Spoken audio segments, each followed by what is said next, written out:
ഈറ്റ വെട്ടി പായയും കുട്ടയും ഉണ്ടാക്കി വിറ്റാണ് എറണാകുളം പൂയംകുട്ടി വനമേഖലയിലെ ഈറ്റയിൽ മെടഞ്ഞെടുത്ത ജീവിതങ്ങൾ നിരവധി ആദിവാസികൾ വരുമാനം കണ്ടെത്തുന്നത്. പൂയംകുട്ടിയിലെ ആദിവാസി വീട്ടമ്മ കറുമ്പി ഈറ്റ കൊണ്ട് കുട്ട ഉണ്ടാക്കുന്നത് നമുക്കിന്ന് കാണാം.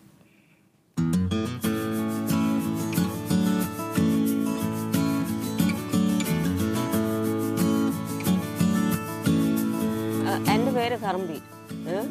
ഞങ്ങൾ അകലെ പോയി ഈറ്റക്കാട്ടിൽ ആനയുള്ള സ്ഥലത്തൊക്കെ പോയി വെട്ടിക്കൊണ്ട് വന്ന് അളിയെടുത്ത് ഉണങ്ങി അത് നെയ്ത് കോർപ്പറേഷന് കൊടുത്ത് പിന്നെ ഇതൊന്നാണ് ഉണ്ടാക്കിയത്.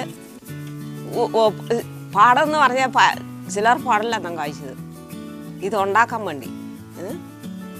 ഇതിനൊക്കെ വേണ്ടി നമുക്ക് എന്തെങ്കിലും പണി കഴിഞ്ഞിട്ട് വേണ്ട നമുക്ക് എന്തെങ്കിലും മാർക്കുണ്ടാകാൻ. അങ്ങനെയാണ് ഞങ്ങളുടെ ജീവിതം. ഇത്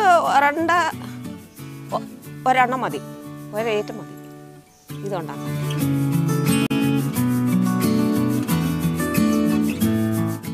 കത്തിയെടുത്ത് ഇങ്ങനെ കണ്ടിച്ച് ചെറുതായിട്ടെടുക്കും. കനം കുറച്ച് എടുത്ത് ഞങ്ങൾ നെയ്ത് ആവശ്യമുള്ളവരൊക്കെ 200-100 രൂപയ്ക്കോ കൊടുത്ത്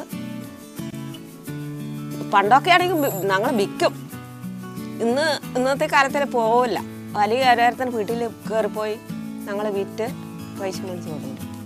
ഏകദേശം കണക്കെന്ന് ഞങ്ങൾ ഈറ്റ കൊണ്ടുവരുന്നത് വെട്ടി ഞങ്ങൾ കത്തിയും കൊണ്ട് വെട്ടി അത് സൈപ്പൊന്നുമില്ല, കാണേണ്ടത് തന്നെ ഈറ്റക്കാട്ടി പോയാലും കാണേണ്ടത് ഈറ്റ. അങ്ങനെയാണ് ഞങ്ങൾ ഇവിടെയൊക്കെ മണ്ടയ്ക്ക് കയറി പോകണം. കടുവയുള്ള സ്ഥലത്ത് അന്ന് കടുവി ഞങ്ങൾ ഓടിപ്പിച്ചു.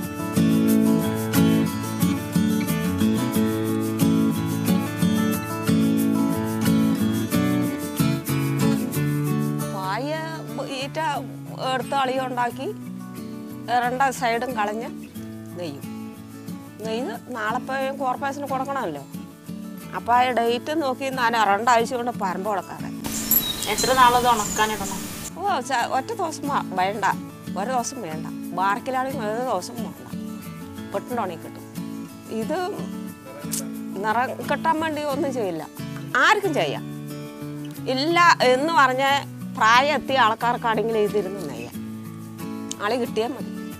നെയ്യിൻ്റെ രീതിയോ നെയ്യിൻ്റെ രീതിയിൽ ഇപ്പോൾ ഇങ്ങനെ കാണിക്കുന്നു.